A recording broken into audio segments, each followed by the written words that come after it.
Assalomu alaykum. Instagram va YouTube obunachilarimiz. Barchaga xayrli kun.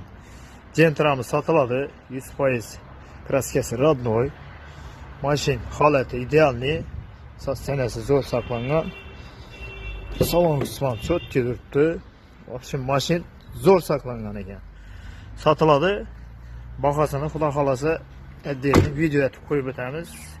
Ben bir yerda boshqa narsa uchun istoriya tutman. Prosta Gentra'ni ham aytib o'tchakman. Mashinam sotib beraman sizga, farqi yo'q.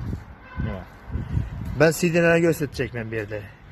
Chotki bo'lib, oqshom ish o'rinda dog'i boradi, mana ahamiyat bersangiz.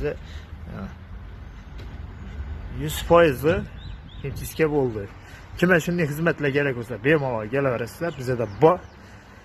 Adresimiz Kapital Bank, yani Alaka Bank. İkisini orta rakımdan girip gelasizlar.